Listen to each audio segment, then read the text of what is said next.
Good morning and welcome back to another week on my allotment. Well, regrettably no wonderful sunrise this morning, but as always it's Sunday. I've got all day up the plot, and today is all about harvesting the squashes. So the pumpkins, the winter squash, mashed potato and the butternut squashes, and all of them have produced an excellent crop. Not my best year for pumpkins, but without doubt my best year for butternuts and the winter squash mashed potato. So I shall be taking them down the farm shop, fulfilling my contract, and the excess I give some to family and friends, and we might even try and cook a pumpkin this year. We've never done it, even though I've probably grown hundreds over the 8 years I've had my plot. So you're welcome along. I'd like to start by saying a very special thank you to all those who gave me positive feedback on my suggestion to watch the documentary Super Juice Me, with particular mention to Anita, who came back to me after watching it, and Graham, who told me about his own struggle with health and his medication. And I genuinely wish him all the very best as he goes more and more plant-based, and hopefully the medication will decrease and the health will increase. So good luck to you, Graham. Thank you very much to all of you who got involved. So let's get stuck in with some work today. Have you ever seen such a creature? When I was cutting back the butternuts, this was lying underneath some of the leaves. It's moving on my hand. That's not pleasant. It is the death head hawk moth, or the caterpillar stage of it. It's huge. It's about 3 inches long, absolutely fascinating, and it's got this little nodule sticking out there. Actually, when you look down at the head, which is down here, you can see the eyes and mouth. It's a fascinating little creature. I'm just about to go and release it on one of the waste ground areas that is the untended plots, so that it can get on with its life. But I just thought I'd show you it. Never seen such a thing. Truly beautiful. The pupa of this creature actually featured in Silence of the Lambs. It was a calling card of the serial killer on it. Anyway, fascinating. Well, this is the week of squash, so here is my complete pumpkin haul of pumpkin charmant, which is the sort of traditional Halloween pumpkin. If I take you over there, you'll see those other charmants that haven't quite evolved as they should, and I think I'll cut them all off today because I want to sort the ground out, and I'll put them to one side, and if we use pumpkin in soups etc, then I'll use them. But they're of no use at the shop. I can't see anyone buying them because they don't even look the shape of a pumpkin. But I'm very pleased with the pumpkin zombie, which is these knobbly, ugly looking things. In fact, the young fella on the golf driving range who manages the reception, when he came out of his car and was walking towards the driving range front door, he saw these and he came over. He was intrigued, and he's taken one for his nan. He says she'll love it. But I've got plenty. And they're going to the shop as well. I've got to provide the shop with 12. I usually give a couple to my next door neighbours who've got young children. And I know Charlotte doesn't watch my videos, but Carl, if she wants a couple, a normal pumpkin and one of these zombies, then I'll put them aside. Just let me know. I know she likes to do the pumpkin patch thing, but these are free. And yeah, so I've got there's a few more left in amongst the detritus that is the remains of the pumpkin plants, and this whole bed I've got to clear. Not sure if I'll get to it today because there are other beds to clear, but back in the spring when I put the black plastic down that's the pumpkins grew across, I loaded the ground heavily with manure, organic cow muck. So I'm hoping that under that plastic it has broken down. I'll be able to rake it across the whole bed, and that's that bed no dig mulched. We shall see once I get the plastic up. Talking of organic cow muck, I've been bringing in barrow loads of it this week after work, and I've also started with the curb down the path of that old decking that I got. That's going very well. Very pleased with that. And I know wood's not good round borders because it attracts slugs, but so be it. Yeah, I'm very pleased. That's that sorted for the winter. This is the remains of the butternut bed. So as I said, I've got some clearing up to do. Today the forecast is for quite heavy rain, prolonged. But touch wood, I've been up here a couple of hours, sitting in front of a nice warm fire, and so far no drizzle or rain. So we'll see. And the last squash I've got to deal with is the winter squash mashed potato. So they're quite well hidden because the leaf cover hasn't dropped down yet, although it is disintegrating before my eyes. So there are lots of those squashes under there, and I think I should get around to those today, and they're all going to the farm shop. I have to say, if I don't concentrate on the weeds in this bed, the Cavallo Nero kale looks spectacular, unblemished because it was under net all of the summer, but since I took the netting off, not been touched, and it looks beautiful. And we've already started having it in our green juices that we have for breakfast. My wife thinks they're disgusting, and she's not entirely wrong, but they're incredibly healthy. And if I swing you around gently, the blueberry plants, they look spectacular. Don't ask me how a raspberry cane got in there. I didn't put it there, and it's got to come out, unfortunately. But I do love the autumn colour on the blueberries, as do I love the colour on this leek that has bolted. Quite something to, that's as beautiful as any allium you'll see, which of course they are an allium, or part of the allium family. But it's stunning, especially sat next to the Verbena bonariensis. It's almost as if I planned it, which of course I didn't.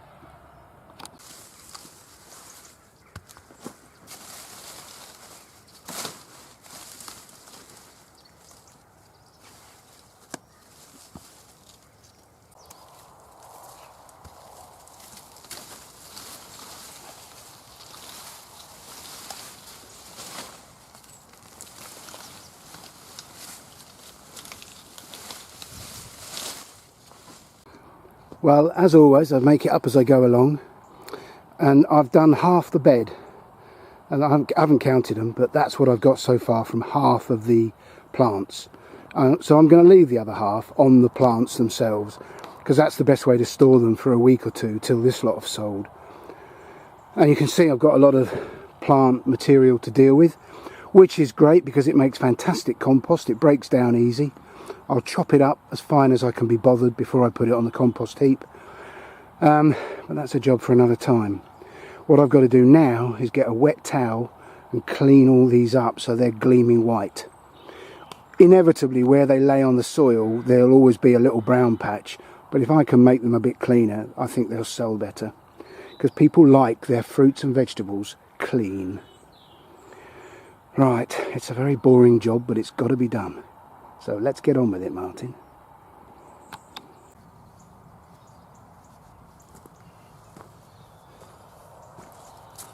Cheryl's going to be fuming when she wakes up this morning and finds the bathroom towels missing.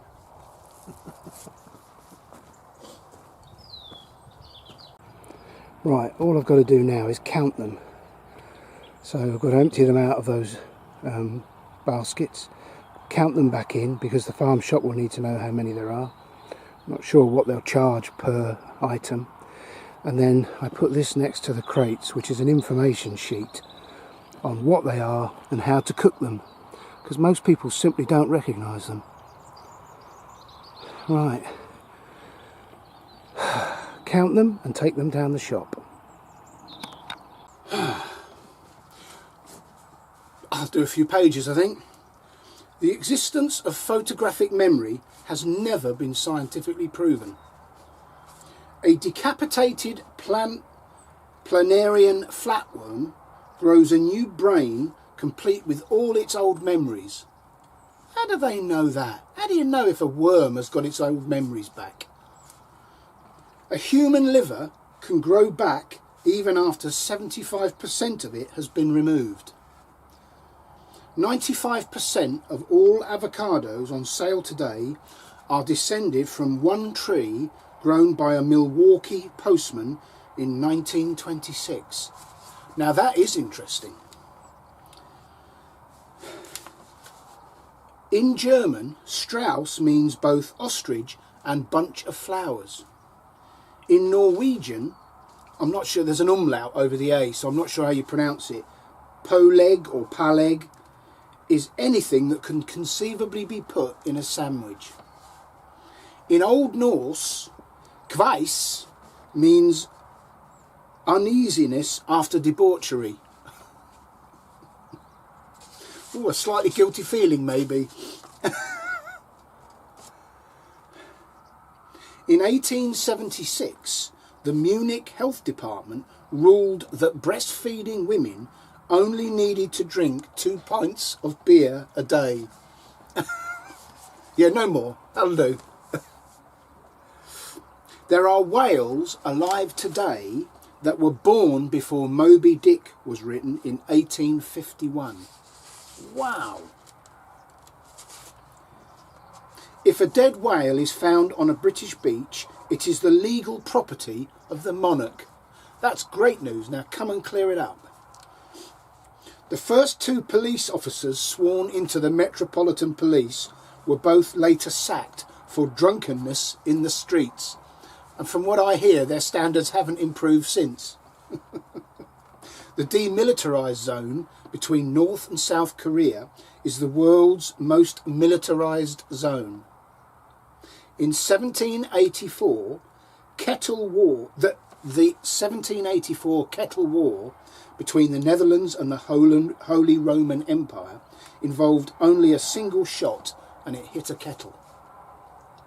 21% of British households don't possess a kettle. I was having a conversation with my mum and wife yesterday, and I said that kettles are a uniquely British thing. Other countries don't have kettles. Is that right, do you think? Does anyone have any knowledge of that either way? 1 in 8 British adults owns a onesie. 2/3 of British children aged 5 to 13 can work a DVD player, but fewer than half can tie their shoelaces. 60% of British meals are eaten in front of the TV. I mourn the loss of the dining table. We have one in our house and we use it. TV dinners were so called because the compartments in the tray resembled the screen and knobs on an old style round cornered TV. I thought they were called TV dinners because you ate them in front of the TV. And it goes to show what I know. Very interesting. I think we'll stop there. Yes, quite interesting. Right, you can see that this compost heap, my working heap at the moment, that pallet has dropped out, and so the wooden retaining wall won't sit in the slots, so it's all collapsing. So it's got to be fixed, but I can't fix it till I've emptied the bay. And this stuff is usable. It's not particularly good, you know, Charles Dowding wouldn't show you it, but it's good enough for me, and it's going on the bed that I'm taking those winter squash out of. I should just pile it on there until the plants are removed, because that's only half the crop I showed you. The other half plants, as I said, I'm leaving on the plant to store for next week when I take them down the farm shop. So this has got to be emptied and put on that bed.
Well, this is my third and final trip to the shop today.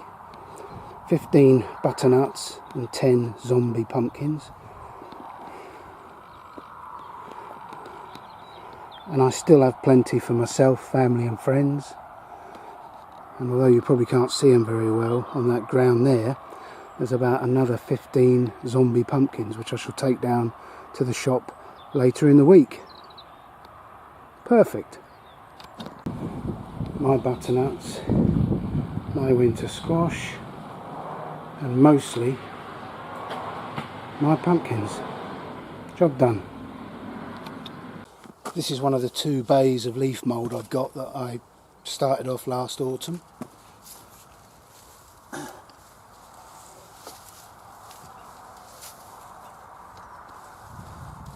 you go down far enough, there's some really nice stuff. But of course on the surface it's not quite so good. But it all enriches the beds, so it's going on as a surface mulch again, no dig.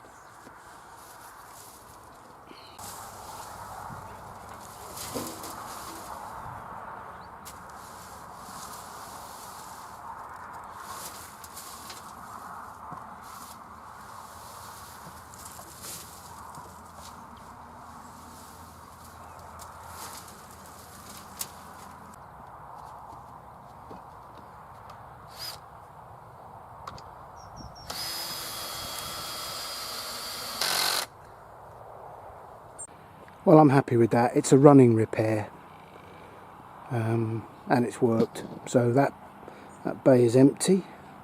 That was turned today. I've written the 6th of October. That's a guess. I have no idea what the date is. And that's now the working heap, which is sort of half full. And then the one on the end is empty. So very happy with that. It's all been sorted out. The bays are working again. And I'm making more compost in 2 of them. Fantastic.